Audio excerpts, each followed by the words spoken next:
รายการข่าวนครหลวงเวียงจันทน์รายการข่าวนครหลวงเวียงจันทน์สบายดีท่านผู้ฟังที่เคารพที่นี่สถานีวิทยุกระจายเสียงนครหลวงเวียงจันทน์รายการข่าวนครหลวงเวียงจันทน์ประจำวันพุธวันที่19พฤศจิกายนปี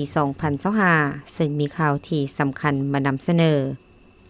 ห้องประธานประเทศพบปะกับสมเด็จเจ้าหญิงไอโกะแห่งประเทศญี่ปุ่นโดยการตอบสนองตามการเชื้อเชิญของพันธานนางปานียาโทโตของประธานประเทศแห่งสาธารณรัฐประชาธิปไตยประชาชนลาวสมเด็จเจ้าหญิงไอโกะแห่งประเทศญี่ปุ่นได้เสด็จเยี่ยมยามสาธารณรัฐประชาธิปไตยประชาชนลาวอย่างเป็นทางการในระหว่างวันที่17หาวันที่21พฤศจิกายน2025ซึ่งพิธีได้จัดขึ้นในวันที่18พฤศจิกายนนี้ที่ทำเนียบประธานประเทศพันธานนางปานิยาโทตูรองประธานประเทศแห่งสาธารณรัฐประชาธิปไตยประชาชนลาวได้พบปะกับสมเด็จเจ้าหญิงไอโกะแห่งประเทศญี่ปุ่นซึ่งในโอกาสนี้พันธานนางปานิยาโทตูได้แสดงความปิติยินดีและยินดีต้อนรับอันอบอุ่นมายังสมเด็จเจ้าหญิงไอโกะที่ได้เสด็จมาเยี่ยมยามสาธารณรัฐประชาธิปไตยประชาชนลาวอย่างเป็นทางการในท่ามกลางบรรยากาศที่สองประเทศลาวและญี่ปุ่นพร้อมเฉลิมฉลองครบรอบ70ปีแห่งการสร้างตั้งสายพัวพันการทูตนำกันและครบรอบ60ปีที่รัฐบาลญี่ปุ่นได้ส่งอาสาสมัครมาปฏิบัติหน้าที่อยู่สาธารณรัฐประชาธิปไตยประชาชนลาวเริ่มแต่ปี1965เป็นต้นมาซึ่งสาธารณรัฐประชาธิปไตยประชาชนลาวเป็นประเทศทำอิฐสำหรับการเยี่ยมยามทางการอยู่ต่างประเทศของสมเด็จเจ้าหญิงไอโกะและถือเป็นขีดหมายอันสำคัญทางประวัติศาสตร์ของการพัวพันร่วมมือระหว่างสองประเทศลาวญี่ปุ่นในการพบปะพันธานนางปานิยาโทตูได้ตีราคาสูงต่อสายพัวพันมิตรภาพและการร่วมมืออันใกล้ชิดระหว่างสาธารณรัฐประชาธิปไตยประชาชนลาวและญี่ปุ่นที่ได้รับการพัฒนาและขยายตัวขึ้นเป็นก้าวๆซึ่งในปี2015สองประเทศได้ยกระดับการพัวพันร่วมมือมาเป็นคู่ร่วมยุทธศาสตร์ในโอกาสครบรอบ60ปีแห่งการสร้างตั้งสายพัวพันการทูตพิเศษในปี2025นี้สองประเทศก็ได้ยกระดับสายพัวพันมาเป็นคู่ร่วมยุทธศาสตร์รอบด้านและพร้อมร่วมกันเฉลิมฉลองครบรอบ70ปีแห่งการสร้างตั้งสายพัวพันการทูตระหว่างสองประเทศและครบรอบ60ปีที่รัฐบาลญี่ปุ่นส่งอาสาสมัครสุดทำอิฐมาปฏิบัติหน้าที่อยู่สาธารณรัฐประชาธิปไตยประชาชนลาวอย่างฝืดฟื้นมวลซื่นและมีความหมายสำคัญที่สุดพร้อมนี้พันธานนางปานิยาโทตูได้แสดงความขอบใจอย่างจริงใจมายังรัฐบาลและประชาชนญี่ปุ่นที่ย้ำใดก็ได้ให้การสนับสนุนและการช่วยเหลืออันล้ำค่าให้สาธารณรัฐประชาธิปไตยประชาชนลาวได้ประกอบส่วนอันสำคัญเข้าในการจัดตั้งปฏิบัติแผนพัฒนาเศรษฐกิจสังคมแห่งชาติของสาธารณรัฐประชาธิปไตยประชาชนลาวเป็นแต่ละระยะโดยเฉพาะเป็นการพัฒนาทรัพยากรมนุษย์การส่งอาสาสมัครญี่ปุ่นมาปฏิบัติหน้าที่อยู่สาธารณรัฐประชาธิปไตยประชาชนลาวและอื่นๆอันใดประกอบส่วนสำคัญให้ชีวิตการเป็นอยู่ของประชาชนลาวบรรดาเผ่านับมือนับดีขึ้นเป็นก้าวๆเป็นต้นแม่นการลดพรความทุกข์ยากให้แม่หญิงและเด็กน้อยพิเศษแม่นองค์การการเลี้ยงลาวและญี่ปุ่นก็ได้มีการพัวพันร่วมมือแลกเปลี่ยนข้อมูลข่าวสารและบทเรียนเพื่อยกสูงคุณภาพในการบริการเลือดที่ปลอดภัยยกสูงขีดความสามารถทางด้านวิชาการและการปฐมพยาบาลขั้นพื้นฐานให้เจ้าหน้าที่องค์การการเลี้ยงลาวอยู่ขั้นศูนย์กลางและท้องถิ่นในสมปีผ่านมาพันธานนางปานิยาโทตูยังได้แสดงความหวังว่าการเยี่ยมยามอย่างเป็นทางการอยู่สาธารณรัฐประชาธิปไตยประชาชนลาวครั้งนี้ของสมเด็จเจ้าหญิงไอโกะจะเป็นขีดหมายอันสำคัญทางประวัติศาสตร์การพัวพันร่วมมือของสองประเทศสาธารณรัฐประชาธิปไตยประชาชนลาวและญี่ปุ่นโดยเฉพาะการส่งเสริมการท่องเที่ยวก็คือการไปมาหาสู่ของประชาชนสองชาติให้มีการพบปะแลกเปลี่ยนวัฒนธรรมให้หลายขึ้น รวมทั้งการส่งเสริมร่วมมือด้านเศรษฐกิจพลังงานกสิกรรมและอื่นๆในโอกาสเดียวกันนี้สมเด็จเจ้าหญิงไอโกะได้แสดงความประทับใจและขอบใจอย่างจริงใจต่อการต้อนรับอันอบอุ่นในครั้งนี้พร้อมทั้งได้แสดงความสมเสยและนับถือมายังพระประธานนางบัดนี้ยาโทโตที่ได้รับการประดับเหรียญเกียรติคุณอาทิตย์อุทัยสั้นหนึ่งจากรัฐบาลญี่ปุ่นในเดือนมังกร 2023ที่ผ่านมาซึ่งเป็นเหรียญขั้นสูงสุดที่รัฐบาลญี่ปุ่นได้มอบให้การนำขั้นสูงของต่างประเทศซึ่งรัฐบาลญี่ปุ่นได้ตีราคาสูงต่อการประกอบส่วนอันสำคัญในการส่งเสริมสายพัวพันมิตรภาพและการร่วมมือระหว่างญี่ปุ่นและสาธารณรัฐประชาธิปไตยประชาชนลาวทางในสายรัฐและสายสภานอกจากนี้สมเด็จเจ้าหญิงไอโกะยังได้แสดงความหวังว่าการผูกพันร่วมมือระหว่างญี่ปุ่นและสาธารณรัฐประชาธิปไตยประชาชนลาวจะสืบต่อได้รับการส่งเสริมก็คือการจัดตั้งบรรขยายการเป็นคู่ร่วมยุทธศาสตร์รอบด้านลาวญี่ปุ่นให้มีบทบาทก้าวขยายตัวยิ่งขึ้นในสุมปีต่อหน้า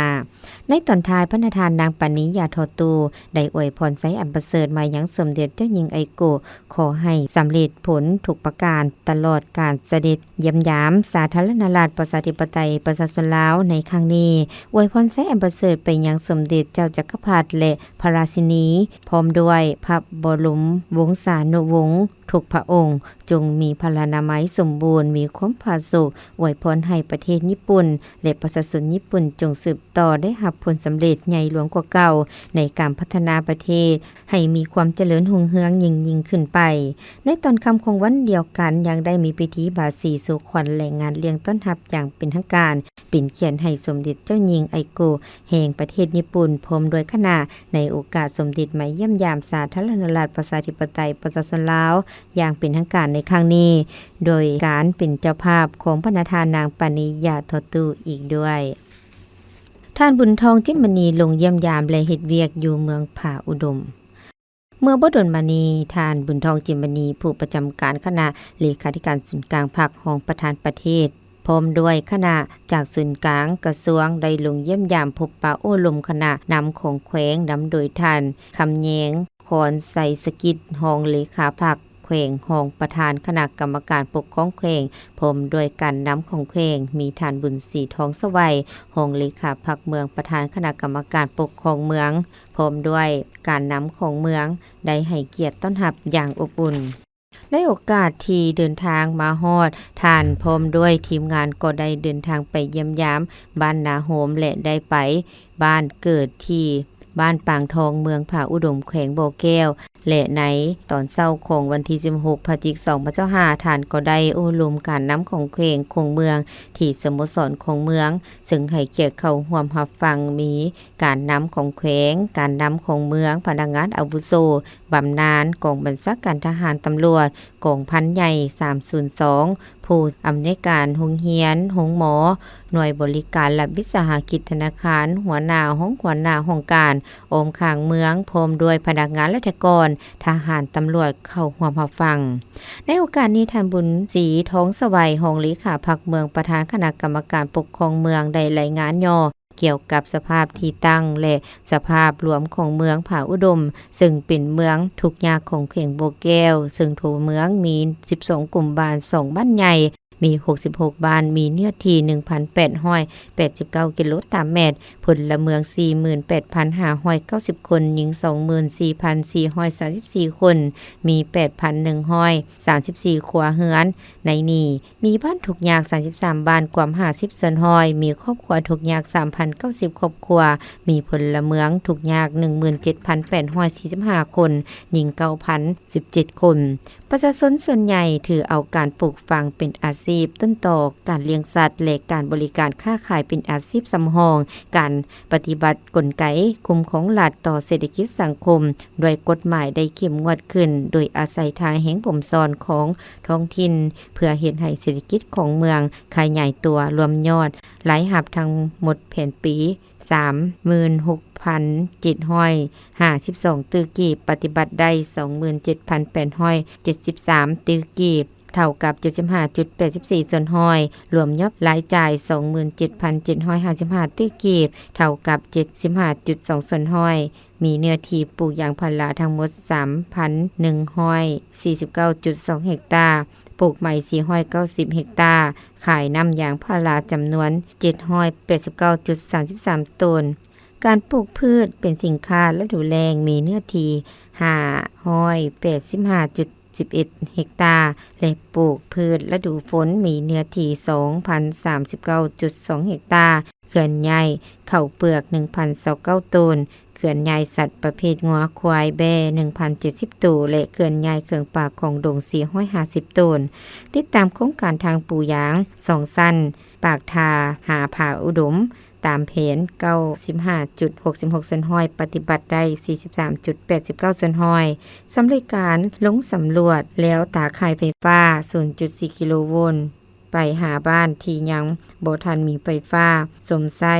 จำนวน7บ้านทั่วเมืองผาอุดมมีทั้งหมด27โครงการในนี้โครงการที่ถูกยุบโฮมมี5โครงการไปขึ้นกับ7โครงการมีพนักงานที่ยุบโฮมเข้ากันทั้งหมด100สาวฐานหญิง35ฐานอาสาสมัครมี11ฐานหญิง4ฐานมอบอุ่นหนาเวียกที่ขึ้นกับโครงการที่เกี่ยวข้องตามสายตั้งสำเร็จ4โครงการได้รับอนุมัติถึงจำนวน2โครงการมีมูลค่า 1,650 ตื้อกีบเพื่อยกย้ายจัดสรรภูมิลำเนาให้ประชาชน3บ้านคือบ้านจอมแก้วบ้านจอมไซและบ้านสมินมูลค่า 1.2 ตื้อกีบและโครงการยกย้ายประชาชนจำนวน84ครอบครัวไปอยู่จุดสุมลองน้ำยาวเมืองผาอุดมมูลค่า450ล้านกีบและบรรดาผลสำเร็จเวียกงานด้านต่างๆนอกนี้ท่านยังได้รับฟังการรายงานบางของเขตเวียกงานที่เสนอให้รัฐมนตรีเกี่ยวข้องได้มีคำเห็นและทิศทางแก้ไขสวยในโอกาสที่ได้ลงมาเยี่ยมยามและพบปะโอลมกับการน้ำของแขวงและของเมืองในครั้งนี้ท่านบุญทองจิมณีได้มีคำเห็นเน้นหนักให้คณะพรรคองค์การปกครองเมืองสุ่มใส่การปลุกระดมให้ทั่วปวงชนประกอบส่วนเหตุเวียกงานป้องกันศาสตร์ป้องกันความสงบให้เป็นของทั่วปวงชนรอบด้านพอเป็นเวียกงานที่เป็นพื้นฐานยาวนานให้การปฏิบัติแนวทางการเมืองของพรรคและการพัฒนาเศรษฐกิจสังคมของรัฐไปเคียงคู่กับการก่อสร้างพรรคให้มีความถูกต้องสอดคล้องกับระเบียบการของพรรค5หลักการและ3ทิศนำทั้งสมใส่การปรับปรุงกงจักการจัดตั้งให้ถูกต้องตามทิศชี้นำของศูนย์กลางภาค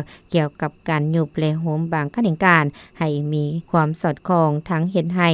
มีความกระทัดรัดทางด้านบุคลากรและกาเกียมความพร้อมหันเอาพนักงานไปประจำการเฮ็ดเวียกอยู่ตาเสงที่จะได้ลงจัดตั้งปฏิบัติในมม.นี้และทานได้เน้นหนักให้คณะนำของแขวงคณะนำของเมืองส่งเสริมประชาชนของตนให้หันมาพึ่งตนเองสร้างความเข้มแข็งด้วยตนเองด้วยวิธีการปลูกการเลี้ยงให้ไหลขึ้นเพื่อเฮ็ดให้ครอบครัวกลายเป็นครอบครัวกุ้มอยู่กุ้มกินและกลายเป็นครอบครัวพ้นทุกข์ในต่อหน้าในโอกาสที่ได้ลงมาเยี่ยมยามและเฮ็ดเวียกอยู่เมืองผาอุดมในครั้งนี้ท่านบุญทองจิมณีได้มอบเครื่องนุ่งห่มประเภทเสื้อกันหนาว270ผืนผ้าห่ม200ผืนและมุง200ด่างรวมมูลค่าทั้งหมด156ล้านกีบพร้อมทั้งมอบเงินสดให้เมืองจำนวน100ล้านกีบต่างหน้าคณะนำของเมืองรับโดยท่านบุญศรีท้องสวัยรองเลขาพรรคเมืองประธานคณะกรรมการปกครองเมืองโดยสองหน้าคณะนำกระทรวงส่วนกลางคณะนำของแขวงการนำของเมืองประธานศาลประชาชนสูงสุดเข้าร่วมกองประชุมสภาประธานศาลสูงสุดอาเซียนครั้งที่12ในระหว่างวันที่14-16พฤศจิกายนผ่านมาคณะผู้แทนขั้นสูงของศาลประชาชนสูงสุดแห่งสาธารณรัฐประชาธิปไตยประชาชนลาวนำโดยท่านนางเวียงทองศรีพันดรประธานศาลประชาชนสูงสุดพร้อมโดยคณะได้เดินทางเข้าร่วมกองประชุมสภาประธานศาลสูงสุดอาเซียนครั้งที่12และกองประชุมอื่นที่ปิ่นอ้อมที่ประเทศสิงคโปร์ซึ่งเข้าร่วมกองประชุมในครั้งนี้มีบรรดาท่านประธานศาลสูงสุดและคณะผู้แทน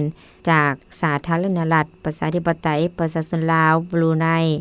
กัมพูเชียอินโดนีเซียมาเลเซียเมียนมาฟิลิปปินส์สิงคโปร์เจ้าภาพไทยสาธารณรัฐสังคมนิยมเวียดนามและติมอร์เลสเต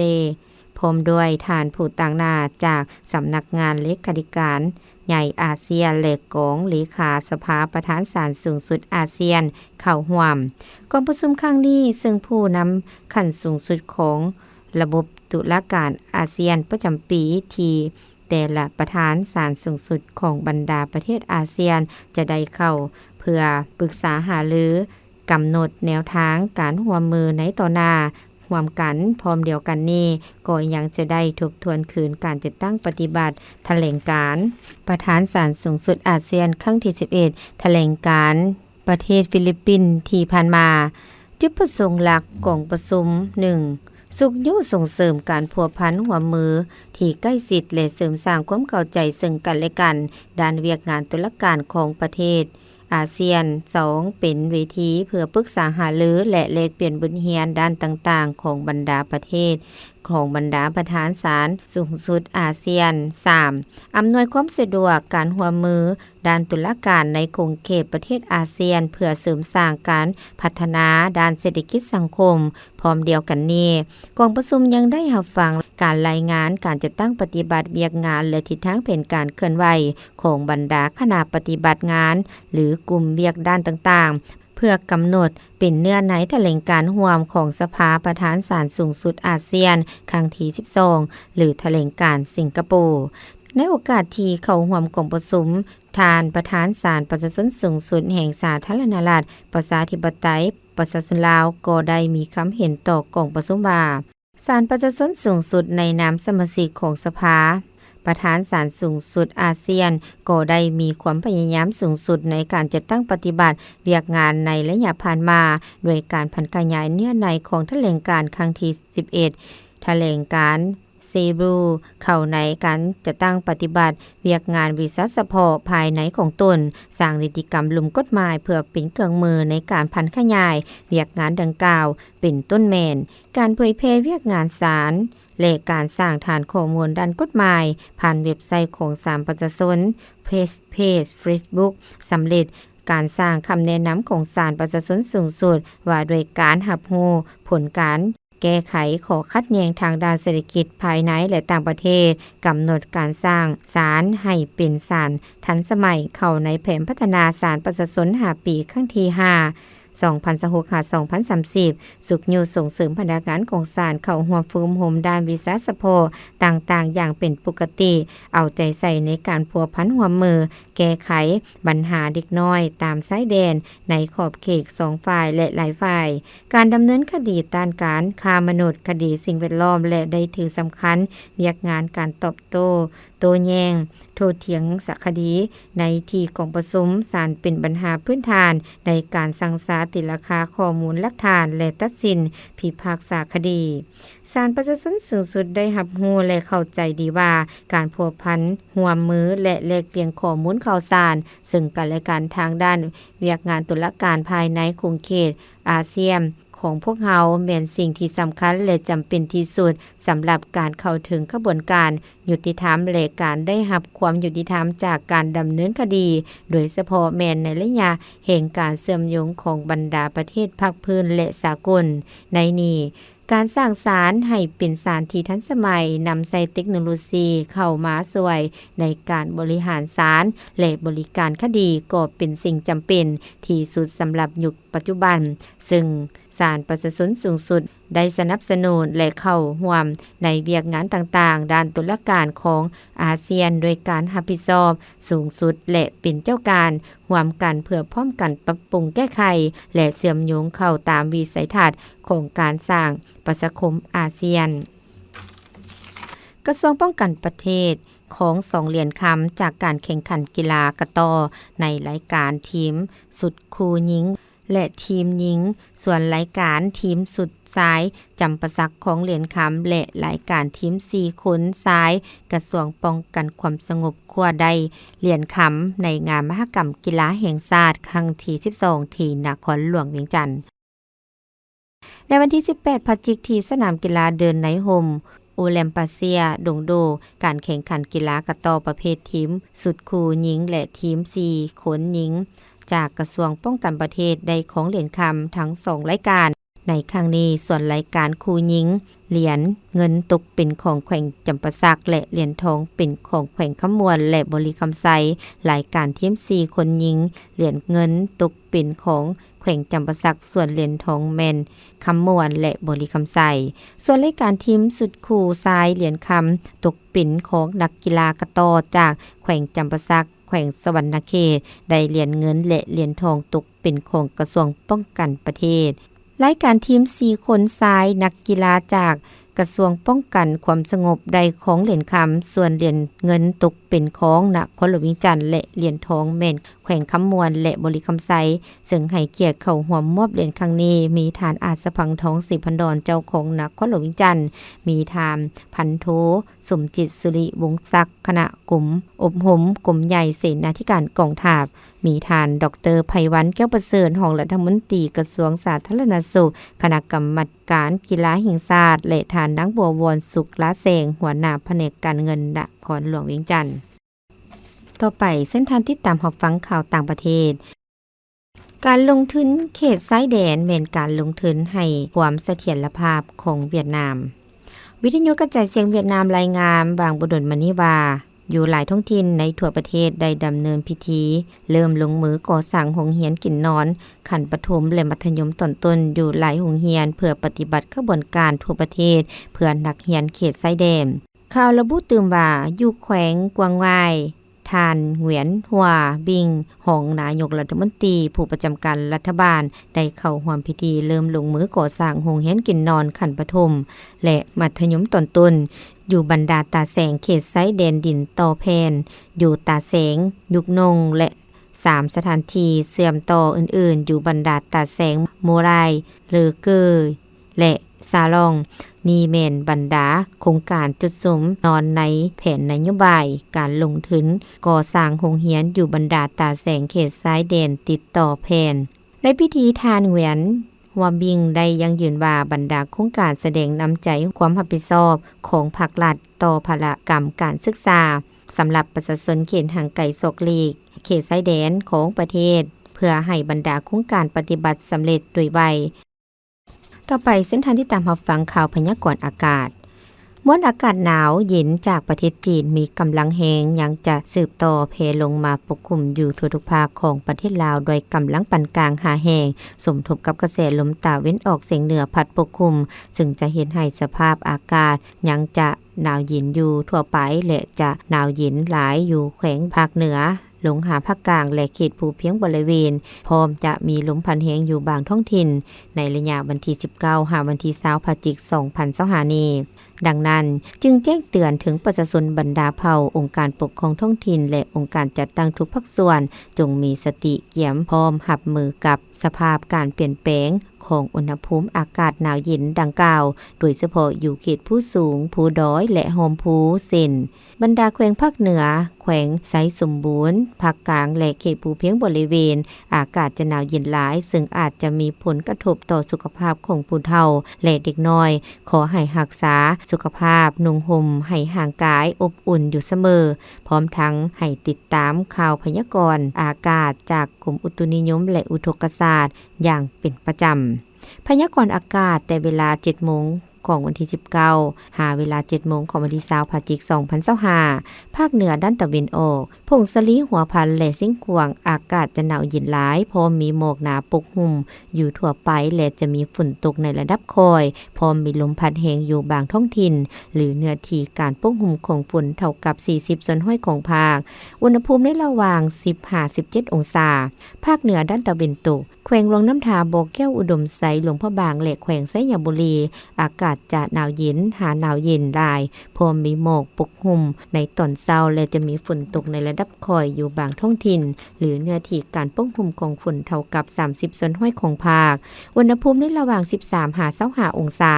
นครหลวงวิงจันทน์อากาศจะเย็นยังจะมีฝนตกในระดับคอยเป็นบางโอกาสพร้อมจะมีลมพัดแรงอยู่บางบริเวณหรือเนื้อที่การปกคลุมของฝนเท่ากับ20ส่วนห้อยของภาคอุณหภูมิในระหว่าง20-25องศาภาคกลางอากาศจะสืบต่อเย็นลง เติมอีกและจะมีฝนตกในระดับคอยพอมีลมพัดแรงอยู่บางท้องถิ่นหรือเนื้อที่การปกคลุมของฝนเท่ากับ30ส่วนห้อยของภาคอุณหภูมิในระหว่าง16-26องศาแขวงไส้สมบูรณ์อากาศจะเย็นหาหนาวเย็นพอมีหมอกบางปกคลุมอยู่ทั่วไปและจะมีฝนตกในระดับคอยเป็นบางโอกาสหรือเนื้อที่การปกคลุมของฝนเท่ากับ20ส่วนห้อยของภาคอุณหภูมิในระหว่าง12-24องศาภาคใต้อากาศเย็นและจะมีฝนตกในระดับคอยพอมีลมพัดแรงอยู่บางท้องถิ่นหรือเนื้อที่การปกคลุมของฝนเท่ากับ20ส่วนห้อยของภาคอุณหภูมิในระหว่าง16-31องศาสำหรับเขตภูเพียงบริเวณอากาศจะเย็นหาหนาวเย็นและจะมีฝนตกในระดับคอยเป็นบางโอกาสหรือเนื้อที่การปกคลุมของฝนเท่ากับ20ส่วนห้อยของภาคอุณหภูมิในระหว่าง13-24องศา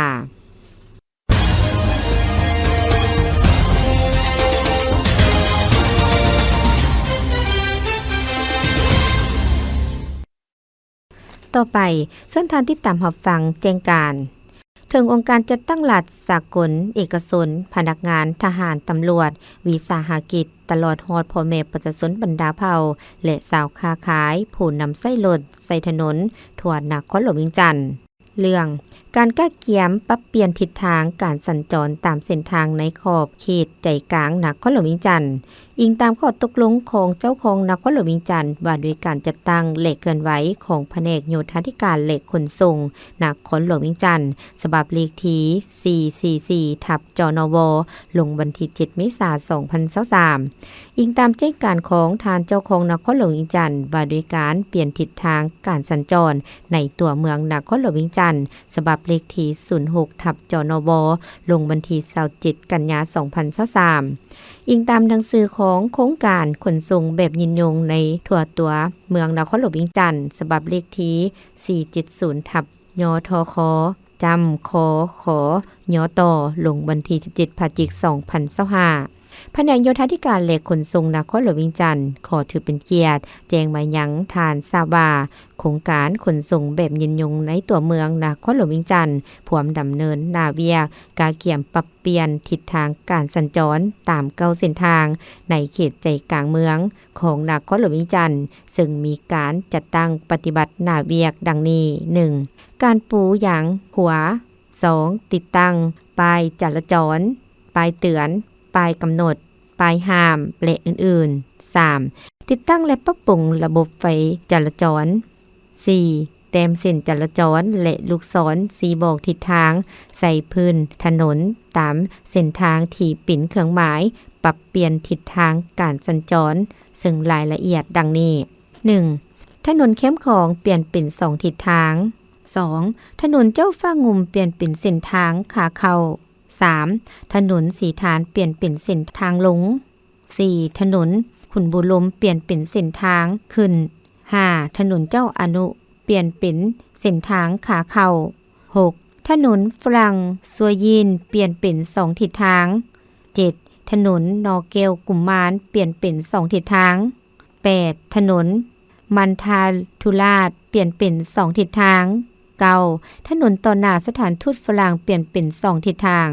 เพื่อเลี่ยงความสับสนแก่ผู้นำใส่รถใส่ถนนในระยะกะเกียมนี้จึงนำใส่บางมาตรการคือ 1. โครงการจะปลุกหุ่มป้ายจราจรต่างๆที่ได้ติดตั้งสำเร็จในเก้าเส้นทางไว้ก่อน 2. ระบบไฟจราจรแม้นจะใส่ระบบเก่าเพื่อให้การสัญจรเป็นไปตามทิศทางปัจจุบัน 3. จุดที่มีความยุ่งยากและมีความเสี่ยงให้โครงการประสานสมทบเหตุเวียกร่วมกับเจ้าหน้าที่ตำรวจจราจรเพื่ออำนวยควบคุมการสัญจรในช่วงที่มีการก่อสร้างและแต้มเครื่องหมายต่างๆ 4. สำหรับผู้นำใช้รถใช้ถนนในระยะนี้ให้สัญจรตามทิศทางเดิมและปฏิบัติตามป้ายจราจรที่มีในปัจจุบันสำหรับวันและเวลาที่จะเริ่มจะตั้งปฏิบัติการเปลี่ยนแปลงทิศทางสัญจรตามเก้าเส้นทางที่กล่าวมานั้นแผนกโยธาธิการและขนส่งนครหลวงเวียงจันทน์จะออกแจ้งการให้ทุกภาคส่วนทราบตามภายหลังดังนั้นจึงแจ้งมายังทุกภาคส่วนในสังคมเพื่อทราบและให้ความร่วมมือควรระมัดระวังในการเดินทางในระยะดังกล่าวนี้ด้วยเส้นและประทับตา หัวหน้าแผนกโยธาธิการเลขขนส่งท่านบุญยวัฒน์นิลาไสยที่ท่านรับฟังผ่านไปนั่นก็เป็นข่าวนครหลวงเวียงจันทน์ท่านผู้ฟังที่เคารพรายการข่าวภาคนี้ได้สิ้นสุดลงเพียงเท่านี้ลีโลเพชรสมภูอ่านสบายดี